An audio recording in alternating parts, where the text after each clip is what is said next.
रत्नपुर की भयानक सच्चाई। क्या आपने कभी सोचा है कि कुछ गांव कितने शान दिख सकते हैं, लेकिन उनके अंदर क्या छिपा है?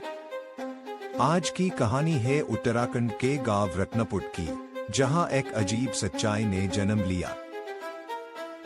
वर्ष 2004 की सर्द रात्रि, जब श्रीवास्तव परिवार एक भयावह घटना का शिकार हुआ। सुबह जब दूध वाले ने दरवाजा खटखटाया, तब जो देखा उसे देख सब दहशत में थे।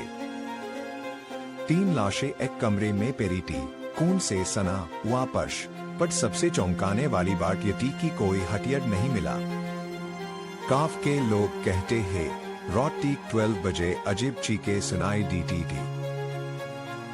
पूरी महिला ने कहा कि वह किसी को खिड़की से झांकते हुए देखी थी, काले चेहरे के साथ। गांव के बुजुर्गों का कहना था कि वहां आत्माएं भटक रही है। फिर आरव वर्मा, एक स्थानीय पत्रकार, इस रहस्य का पता लगाने आया। उसने उस घर का मुआयना किया जहां लाशें मिली थी। उसे वहां एक पुरानी डायरी मिली जिसमें लिखा था, वो लौट आया है।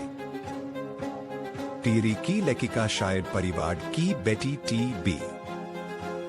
आरव ने विक्रांत, परिवार का सबसे छोटा बेटा, के बारे में जानकारी जुटाई।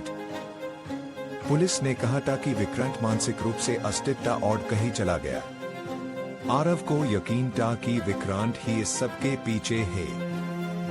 उसने तय किया कि वह रात को उस घर में ही रहेगा। रात 1 बजे दरवाजे कुट बकुट खुले। एक धीमी आवाज गूंजी, तुम भी मुझसे सब छीन लोगे क्या?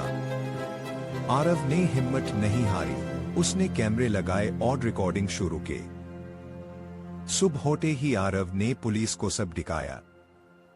उसमें एक वीडियो क्लिप थी जिसमें एक आदमी छत से उतरता हुआ दिख रहा था। ये बोतल वही थी जिसमें जहर था। विक्रांत ने अपने परिवार को जहर देकर मारा था। कारण संपत्ति का विवाद।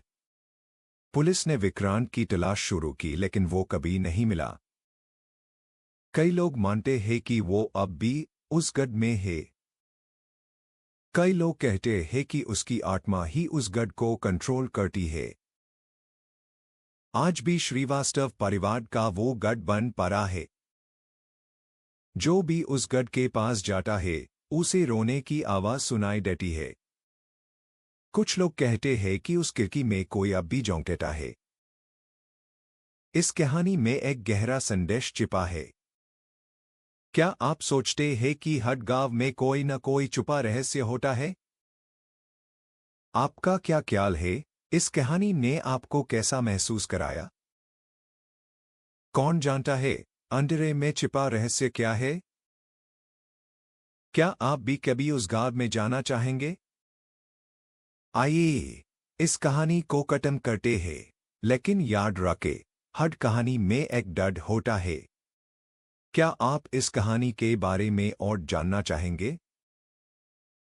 अगर आपको हमारी कहानी पसंद आई हो, तो इसे लाइक और शेयर करना न भूलें। आपके विचार हमारे लिए महत्वपूर्ण है। कमेंट में बता। गांव की रहस्यमय कहानियां सुनने के लिए जुड़े रहे। धन्यवाद। अगली कहानी तक अलविदा।